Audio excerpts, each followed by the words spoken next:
Hello বন্ধুরা, আজকে চলে আসলাম আরও একটা নতুন ব্লগ নিয়ে। আর এই ব্লগটা একদম অন্যরকম, অনেক সুন্দর ব্লগ। আমরা চলে গেছিলাম, পুজো তো এসেই গেল একদম। আর শরতের আকাশ কিন্তু বলে দিয়েছে যে পুজোয় মায়ের আগমনী ঘটবে, এবং সেই কারণে আজকে আমরা চলে গেছিলাম তাই আমাদের এখানের বাঁশবেড়িয়ার কুমোরটুলিতে ঠাকুর দেখতে। কারণ এখানকার কুমোরটুলিটা থেকে আমি রোজই এখান দিয়ে পড়তে যাই, কিন্তু এবারেই ফার্স্টবার আজকে কুমোরটুলিতে গেলাম। এর আগে কোনোদিনও কুমোরটুলিতে যাইনি, ওই জন্য গিয়ে তো ওনাদের পারমিশন নিলাম। ওনারা বললো হ্যাঁ অবশ্যই তোমরা ছবি তুলতে পারো। আমি তো বুঝতেই পারিনি যে ওনারা আমাদের এত ইজিলি ছবি তুলতে দেবে। আর এখানকার প্রত্যেকটা ঠাকুর খুব সুন্দর সুন্দর ঠাকুর ছিল, এবং ওনারা আমাদের বলে দিচ্ছিলো যে আরেকটু আগে আসতে পারতে, আরও ভালো ভালো থিমের ঠাকুরগুলো বেরিয়ে গেছিলো। সত্যি এখানে আমি আগে দেখেছিলাম আরও অনেক ভালো ভালো থিমের ঠাকুরগুলো, কিন্তু সেগুলো তোমাদের সঙ্গে শেয়ার করা হয়নি, কারণ আমি ভিডিওটাই করতে গেছি অনেক লেটে। তো একদমই সাডেনলি গেছিলাম ভিডিওটা করতে, কিন্তু এখানে গিয়ে তো আমি অবাক হয়ে যাই যে এখানে প্রত্যেকটা ঠাকুর খুবই সুন্দর। এই বেনারসি পরা ঠাকুরটা তোমরা দেখতে পারলে, এই ঠাকুরটা কিন্তু আমাদের পাশের পাড়ার ঠাকুরটা, কিন্তু ঠাকুরগুলো এত সুন্দর, প্রত্যেকটা ঠাকুর খুব সুন্দর। এবং ওখানে যারা যারা বানাচ্ছিলো তারা আমাদের অনেক পরিমাণ হেল্পও করেছিল, যে এই ঠাকুরটা তোমরা তোলো, এই ঠাকুরটা তোলো। এই সব কটা ঠাকুর খুব সুন্দর। এই ঠাকুরটা ত্রিবেণীর ওদিকে যাবে।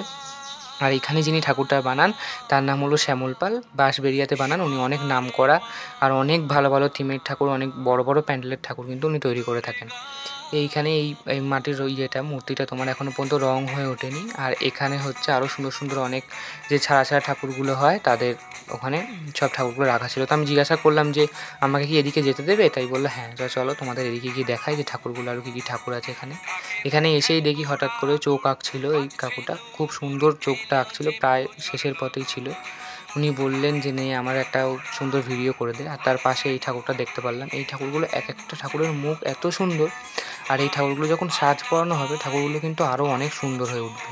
তারপরে গেছিলাম এটা পাশের কুমোরটুলিতে ভজহরি সাহা, উনি এই ঠাকুরটা তৈরি করেন ঠাকুরগুলো। এখানকার প্রত্যেকটা ঠাকুর দারুণ ছিল, আর পুরো রঙের কাজ অনেকটা পরিমাণ শেষ হয়ে গেছিলো। আর এই ঠাকুরটা আমার সব থেকে প্রিয় লেগেছিলো, ঠাকুরটা এত সুন্দর লাগছে।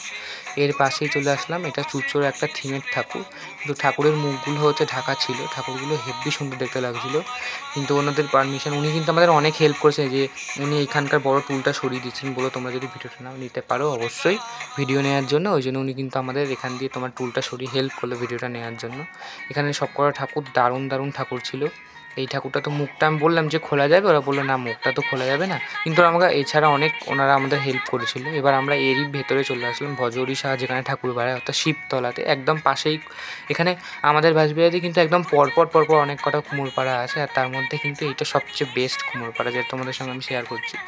এইখানেও অনেক